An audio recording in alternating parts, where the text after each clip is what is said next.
Reed Hastings did not grow up dreaming of Hollywood or red carpets or building a company that would change how the world watches stories.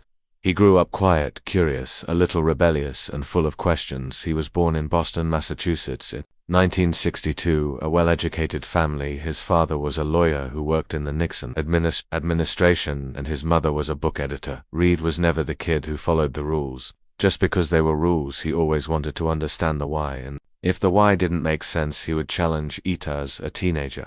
He was restless, bored with school, not because he was lazy, but because he didn't find meaning in memorizing facts. He wanted to solve problems, build things, fix what was broken. He enrolled in Bowdoin College in Maine, where he studied mathematics, a subject he loved because it was built on logic, structure, and elegant solutions. He thrived in puzzles and equations. But outside the classroom, he felt something missing. He didn't want to just know the world, he wanted to experience it. So after graduation, he joined the Peace Corps and spent 2 years teaching math in Swaziland in Africa. Was there, far from Silicon Valley, far from boardrooms and billion-dollar valuations, that Reed began to understand people, to feel how systems could help or hurt, to see how education, access, and opportunity shaped lives. He lived in a village with no electricity, no modern comforts, no internet, just people and problems and possibilities. He later said that his time in Africa taught him how to listen, how to adapt, how to lead without a title, and how to stay calm when things fall apart. When he returned to the United States, he went back to school and earned a master's degree in computer science from Stanford University. It was the late 1980s, and the tech world was just beginning to explode. Computers were moving from labs into homes, and software was the new gold rush. Reed joined the ride not with the goal of getting rich, but with the drive to create. He founded his first company, Pure Software, in 1991, a firm that developed tools for debugging and troubleshooting code. Pure Software grew faster than Reed was ready for, and he struggled as a first-time CEO. He had to learn on the job how to manage people, raise money, handle investors, make decisions under pressure. He made mistakes, fired people too, slowly doubted himself too often, and wrestled with what kind of leader he wanted to be, but the company succeeded despite his learning curve, and eventually merged with another firm and then went public and finally was acquired by Rational Software. Reed walked away with millions but not satisfaction. He was burned out, unsure of what he wanted to do next, and frustrated with how difficult it had been to build a company the way he wanted to lead. He took time off, spent days thinking, hiking, clearing his head, trying to figure out what kind of business he wanted to build next and how he could do it better. Then came the moment that would change everything. One day in 1997, he went to return a movie, Apollo 13, to a local video store and was told he owed $40 in late fees. The movie had slipped under a stack of newspapers at his house and he forgot to return it. The fee felt unfair, harsh, and outdated. It stuck with him on the drive home. He began thinking about how much pain and frustration people felt from something as simple as renting a movie, and how broken the system was. That $40 late fee became the spark. He started wondering, what if there was a better way? What if people didn't have to be punished for being a few days late? What if there was a service that offered DVDs by mail with no late fees, just a flat monthly rate? It sounded crazy at the time because VHS tapes were bulky, expensive, and streaming didn't exist, but Reed didn't care if it sounded crazy. He only cared if it solved a real problem. He called up a friend, Mark Randolph, someone he had worked with before, and pitched the idea. Mark was intrigued, and the two began brainstorming, building, testing, even buying a used CD from a music store, putting it in an envelope and mailing it to themselves, just to see if the postal service could handle it when it arrived safely. They knew it could work. DVDs were lighter, smaller, and less likely to break. They worked out of a car. They pitched investors who thought the idea was cute but not scalable. They heard no after no after no and still kept going. They built a tiny website, added a few hundred titles, and launched a test version of the company. They called it Netflix, a mix of internet and flicks. Even though the internet was slow and streaming wasn't even close to possible, their vision was about convenience, simplicity, fairness, and giving customers control. In the early days, it was all about DVDs by mail. Customers could browse online, create a list of movies, and Netflix would mail the DVDs to their house. They could keep them as long as they wanted, and when they mailed them back, they'd get the next movie in line. No late fees, no pressure. It was a system built on trust, and it was completely opposite of what Blockbuster was doing at the time. Blockbuster was huge, dominant, a giant in the home video market with thousands of stores, millions of customers, and a brutal business model built on late fees, hidden charges, and rigid policies. Reed didn't want to beat Blockbuster by being bigger. He wanted to beat them by being better, by putting the Customer first by using technology to simplify, not complicate it, was slow at first. Netflix lost money every month.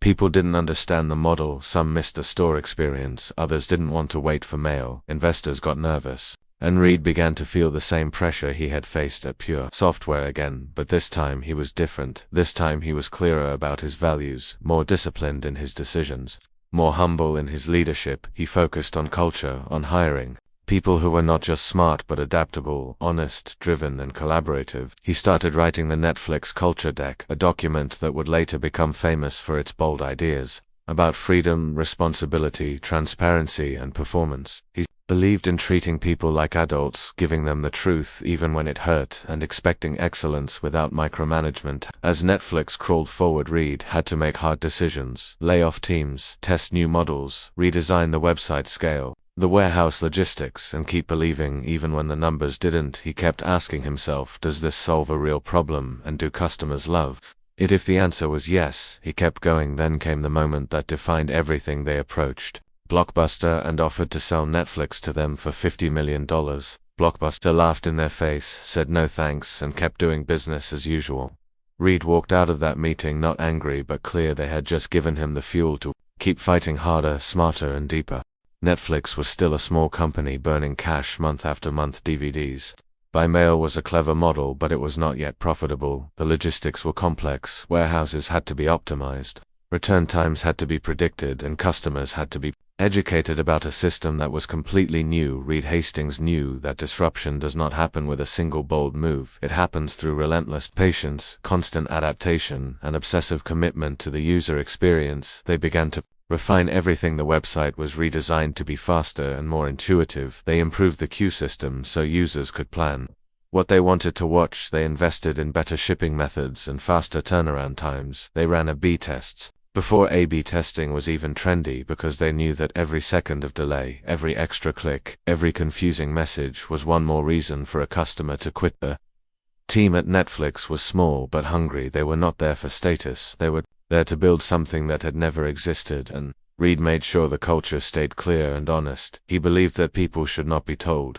what to do, they should be told what outcome is needed and trusted to figure it out. He hired people who could make decisions, who could take risks, who could fail and fix and learn without fear of it. With all the innovation, the business still struggled. Customer acquisition was expensive, return rates were unpredictable, DVD supply was limited, and competitors were beginning to take notice. Some companies started copying the idea, others tried to undercut their pricing. Investors were nervous, especially after the dot-com crash of the early 2000s, when many internet companies folded overnight. Faced the same voices he had heard during his first company. People told him to play it safe, to sell the company, while he still could, to pivot to something easier. But he remembered the laughter in that Blockbuster boardroom. He remembered being dismissed and disrespected, and that memory became fuel. He told his team, "We are not here to survive, we are here to change the game." To survive the tough times, Netflix did something radical. They introduced a subscription model, a monthly fee for unlimited rentals, no due dates, no late fees, no limits. It was a huge risk because it changed the economics of the business, but it was also a bold move towards trust and freedom.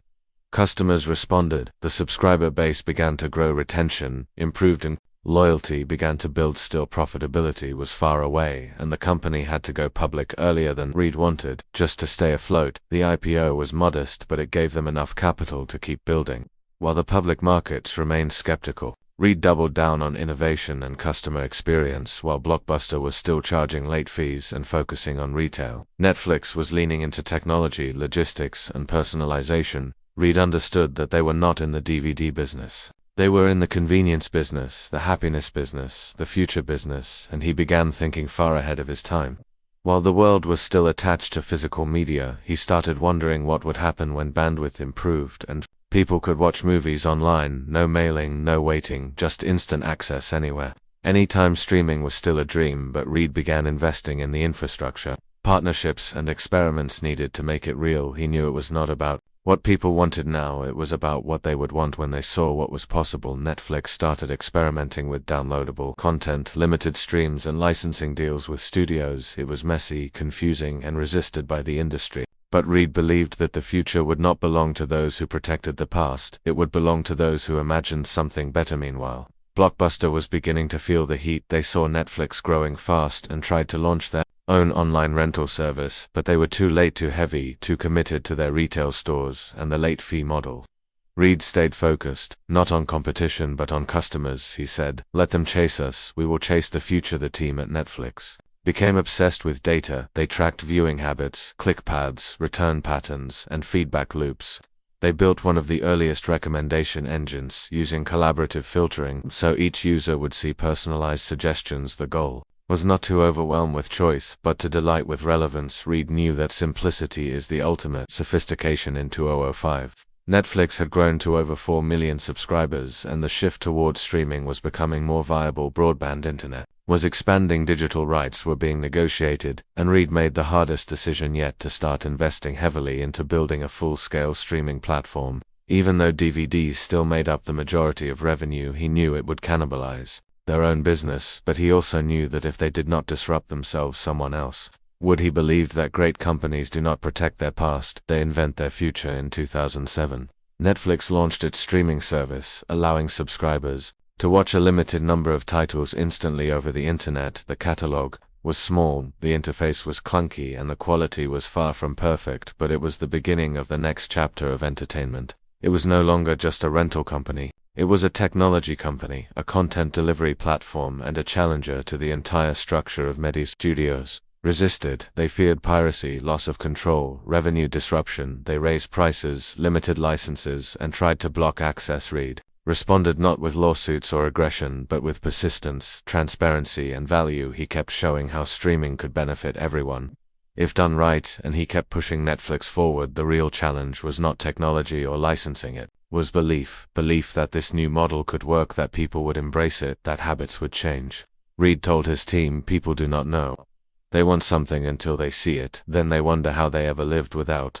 IT began shifting internal focus more and more toward streaming. Engineering teams built new platforms, designers created smoother interfaces, operations prepared for scaling millions of streams, customer service adapted to a new kind of problem, all while the DVD side of the business continued to grow and support the company financially. Blockbuster tried to strike back again, but they were too late again. They even had a CEO who wanted to buy Netflix years earlier but was overruled by the board. Netflix kept pulling ahead, not because they moved fast, but because they moved right. They were always 2 steps ahead, and 10 steps deeper in customer obsession. As streaming gained momentum, so did confidence. Netflix started adding more titles, better interfaces, support for more devices, game consoles, smart TVs, phones, and tablets. They partnered with hardware makers to make Netflix a default app. They understood that access was the new shelf space, and convenience was the new currency. By the end of the decade, Netflix was no longer the underdog, it was a serious force in entertainment. Reed had not just built a product, he had built a habit, a daily ritual for millions. He had taken something frustrating and broken and turned it into something joyful and seamless. But he was not done, because Reed knew that streaming was only the beginning, that owning the experience was not enough to stay ahead. They would have to own the content too, and that decision would take Netflix into a whole new arena where the stakes were higher, the risks were deeper, and the rewards were unimaginable. Reed Hastings had already built something that millions loved, but he knew loving something today did not guarantee its survival tomorrow. The world of entertainment was changing fast, and if Netflix wanted to lead, it could no longer just be a distributor. It had to become a creator, because the future belonged to platforms that controlled both delivery and content.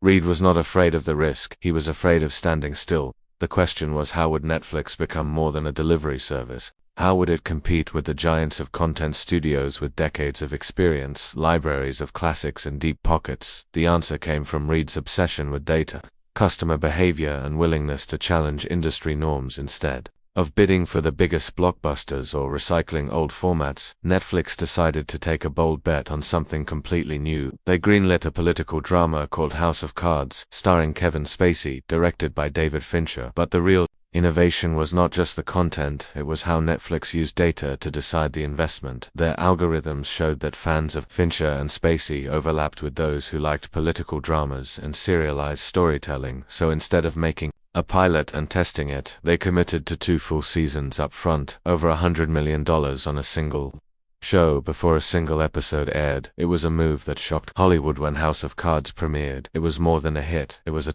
statement. It showed that Netflix was no longer just a delivery system. It was a studio, a network, and a global storyteller. It showed that data and creativity could work together, not against each other, and it began a new era where Netflix would create originals across genres, countries, and languages. The response was overwhelming. People binge-watched the entire season in one weekend. Critics praised the quality, and fans loved the freedom to watch at their own pace. Netflix had changed how stories were told and how they were consumed. It had removed the idea of schedules, episodes, and waiting. The entire format of television began to shift.